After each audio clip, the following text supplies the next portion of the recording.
తల్లిదండ్రులు మరియు ఉపాధ్యాయుల ఆత్మీయ సమావేశానికి విచ్చేసిన మాన్యశ్రీ గౌరవనీయులైన నారా చంద్రబాబు నాయుడు గారికి, అలాగే విద్యాశాఖ మంత్రులైన నారా లోకేష్ గారికి, పుట్టపర్తి శాసనసభ్యురాలైన శ్రీమతి పల్లె సింధూరారెడ్డి గారికి, వేదికను అలంకరించిన పెద్దలకు, ఇక్కడికి విచ్చేసిన తల్లిదండ్రులకు, ఉపాధ్యాయులకు, నా తోటి విద్యార్థులకు నా నమస్కారాలు.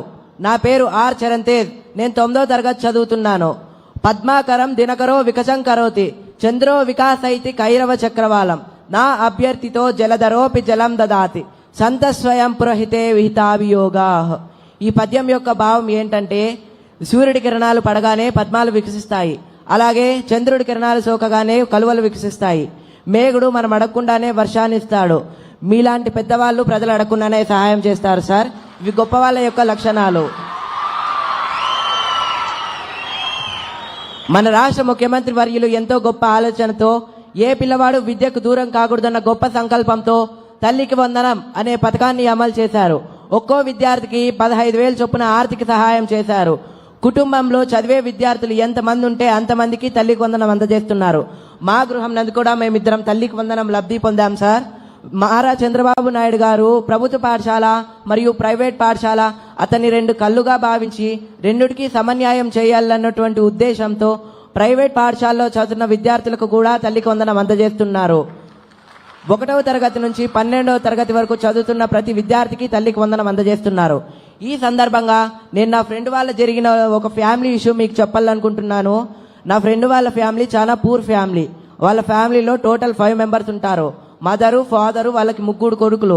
గత ప్రభుత్వం తల్లికి వందనం ఒకరికే ఇవ్వడం వల్ల ఒకరు మాత్రమే చదువుకోవడానికి వీలుంటుంది. మిగతా 2 వాళ్ళ పేరెంట్స్తో కలిసి కూలి పనికి వెళ్తా ఉంటారు. అది గమనించిన మన రాష్ట్ర ముఖ్యమంత్రి వర్యులు, ఏ పిల్లవాడు ఇలా కూలి పనికి వెళ్ళకూడదు, 18 ఏళ్ల వయసు లోపున్న ప్రతి పిల్లవాడు కంపల్సరిగా పాఠశాలలో లేదా కళాశాలలో చదువుకోవాలా అనే గొప్ప సంకల్పంతో తల్లికి వందనం అనే పథకాన్ని అమలు చేయగా, కుటుంబంలో ఎంతమంది విద్యార్థులుంటే అంతమంది విద్యార్థులకి తల్లికి వందనం అందజేస్తున్నారు. మీరు ఈ తల్లికి వందనం అందజేయడం వల్ల వాళ్ళు సంతోషంగా పాఠశాలకు వెళ్ళి చదువుకోగలుగుతున్నారు సార్. మీరు ఇంత గొప్ప కార్యాన్ని తలపెట్టినందుకు నా హృదయపూర్వక నమస్కారాలు. నేను మీకు మాట ఇస్తున్నాను సార్, మీరు ఈ తల్లికి వందనం క్రింద ఇచ్చిన అమౌంట్ ఏదైతే ఉందో ఇది నేను వృధాగా వాడను. నా పై చదువు కోసం ఉపయోగించి మీ ప్రభుత్వంలోనే నా చదువు అంతా ఫినిష్ చేసి ప్రభుత్వానికి, దేశానికి ఉపయోగపడేలా తయారైతానని మాట ఇస్తున్నాను sir. Thanks for giving this golden opportunity. ఎంతో చక్కగా మాట్లాడిన చరణ్కి మా కృతజ్ఞతలు.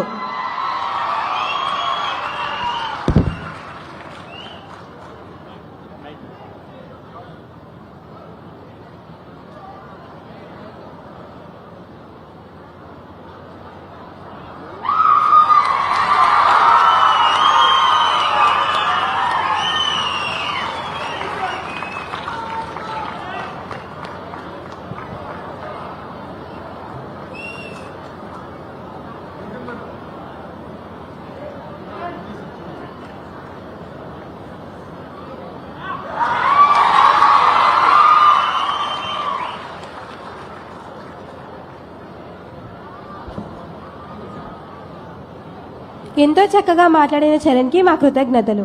ఇప్పుడు మన కళాశాల పూర్వ విద్యార్థి, వెల్లూర్ ఇన్స్టిట్యూట్ ఆఫ్ టెక్నాలజీ అమరావతిలో ఉచిత సీట్ను సాధించిన కె నవరత్నను వేదికపైకి ఆహ్వానిస్తున్నాం.